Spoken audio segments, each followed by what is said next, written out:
നമസ്കാരം, nation news ലൈവിലേക്ക് സ്വാഗതം.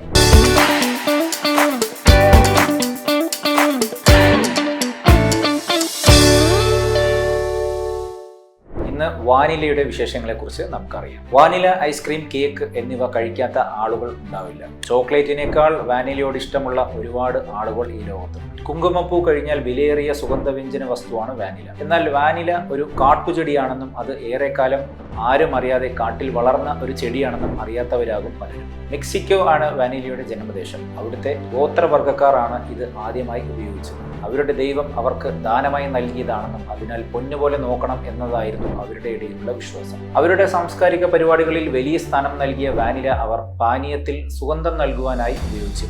നൂതന ലോകം കാട്ടുവർഗ്ഗക്കാരുടെ വാനിലയെക്കുറിച്ച് അറിഞ്ഞുവെങ്കിലും അതിനെ നാട്ടിലേക്ക് പറിച്ചു നടുക എന്നത് വളരെ പ്രയാസമുള്ള കാര്യം തന്നെയാണ്. കാരണം കാട്ടിലുള്ള മെലിപ്പോന എന്ന പ്രത്യേകതരം ഈച്ചയായിരുന്നു വാനിലയുടെ പരാഗണം നടത്തിയത്. ഇതിനെ നാട്ടിലേക്ക് കൊണ്ടുവരിക എന്നത് പ്രയാസമുള്ള പരിപാടിയായിരുന്നു. എന്നാൽ 1841 ഇന്ത്യൻ മഹാസമുദ്രത്തിലെ ഒരു ഫ്രഞ്ച് അധിനിവേശ ദ്വീപിൽ താമസിച്ചിരുന്ന 12 വയസ്സ് പ്രായമുള്ള ഒരു അടിമക്കുട്ടി ഒരു ചുള്ളിക്കമ്പെടുത്തുകൊണ്ട് പരാഗണം ചെയ്യാൻ സാധിക്കും എന്ന് കണ്ടുപിടിച്ചു. ഇത് വാനില കൃഷിയിൽ ഒരു വമ്പൻ കുതിച്ചുചാട്ടമാണ് നൽകിയത്. ലോകമെങ്ങും വാനില കൃഷി വ്യാപകമായി. കേരളത്തിലും കൃഷി വന്നു. എങ്കിലും കാലാവസ്ഥ അനുയോജ്യമല്ലാത്തതിനാൽ പലയിടത്തും കൃഷി വിജയിച്ചില്ല. പരന്ന ബീൻസ് പോലെയാണ് വാനിലയുടെ ഫലം.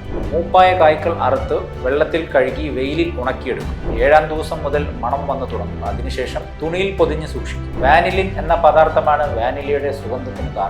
ലക്ഷങ്ങൾ വിലമതിക്കുന്ന വസ്തുവാണ് വാനില. പെർഫ്യൂം, കേക്ക്, ഐസ്ക്രീം, പാനീയം, മധുരപലഹാരം തുടങ്ങി ഇഷ്ടംപോലെ സാധനങ്ങളിൽ വാനില ഇന്ന് ഉപയോഗിക്കുന്നു. വാനിലയുടെ ചരിത്രത്തെക്കുറിച്ചുള്ള ഈ വീഡിയോ നിങ്ങൾക്ക് ഇഷ്ടമായാൽ വീഡിയോ ലൈക്ക് ചെയ്യാനും കമൻറ്റ് ചെയ്യാനും ചാനൽ സബ്സ്ക്രൈബ് ചെയ്യാനും മറക്കരുത്. മറ്റൊരു വീഡിയോയിലൂടെ വീണ്ടും കാണാം. നന്ദി, നമസ്കാരം.